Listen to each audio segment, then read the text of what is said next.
Imagine you are working on mechanics problems. Your desk is full of physics books, your daily planner, calendar, journal, and notebooks, etc. Now, let's say your teacher calls you and tells you that you have a test on OS architecture tomorrow. What would you do? You'd take the physics books and keep them on your cupboard and fill the desk with books on OS. Similarly, whenever your computer doesn't have space in the physical memory, it writes what it needs to remember in file as virtual memory that it can access whenever there is demand. By definition, virtual memory is a storage allocation scheme by which a computer can access the secondary memory, that is hard drive, optical disks, as though it was part of the main memory or RAM. In virtual memory, memory addresses that a program may use are stored as virtual addresses that are translated to physical addresses whenever necessary. Secondly, it allows us to have memory protection because it prevents a process from accessing memory that has not been allocated to it.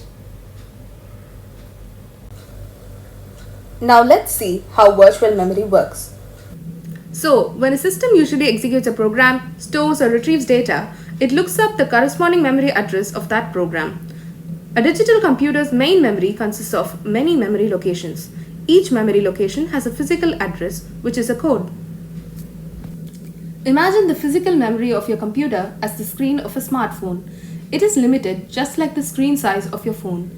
Let's say on this phone you have 150 apps. When you open the phone, it is filled with 25 apps out of the 150 available for you to view. Let's consider these as the physical addresses. The rest of the 125 apps are stored elsewhere, and this is virtual memory. Now, when you click down, the UI view on your phone screen clears the existing apps and fills the screen with another 25 apps from your app directory.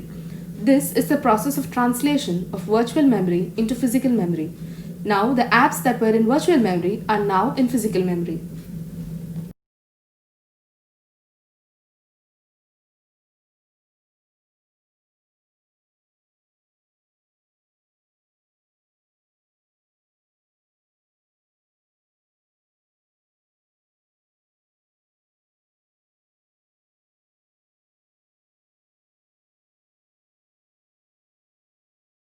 All memory references within a process are logical addresses that are dynamically translated into physical addresses at runtime. It is not necessary that all the pages or segments of the process need to be present in the main memory during execution. This means that the required pages need to be loaded into memory from virtual memory whenever required. Virtual memory is implemented using demand paging or demand segmentation. So without virtual memory, program address is exactly the same as RAM address. So here we have a 32-bit address space of the program of 4 GB and we have a 30-bit RAM in a computer of 1 GB. So now the OS can map these addresses just fine. It can map 0 address to 0, 1 to 1, 2 to 2, etc. But what happens when we try to access addresses that are beyond 1 GB? They don't have anywhere to map to, so the program is going to crash.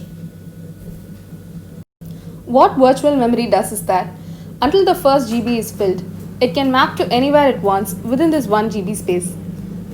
Program address 0 can map to RAM address 1, so say the next one maps up to RAM address 0, then the next one it maps up to RAM address 2.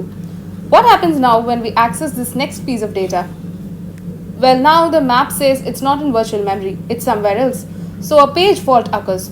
Page fault is when the running program tries to access a memory location that is not yet mapped in virtual memory. So the OS searches for the required page in memory space and say it finds it in the disk, for example.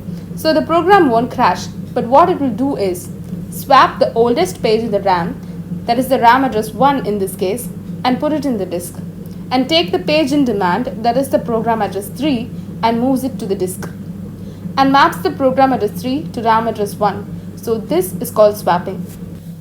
The pages of memory which are not currently being used are stored in the hard disk, which is slower memory, and brought into the RAM, which is faster memory, whenever the program needs it. This is called demand paging. Because of virtual memory, we can run programs on smaller computers. with lesser RAM, which typically would require a lot of RAM. Although the virtual memory will be much slower than RAM, this is a better alternative to either optimizing the program to use less RAM or even buying a new RAM, which can be very expensive. Another advantage of virtual memory is multitasking, which enables simultaneous loading of memory of more programs than that can fit into the RAM. Example, opening multiple windows in your OS, like Internet Explorer and some application software like Paint. Even though both of these softwares are using significant amount of memory, whichever application is receiving input will reside in the main memory and the rest of the applications can be paged out to the secondary memory.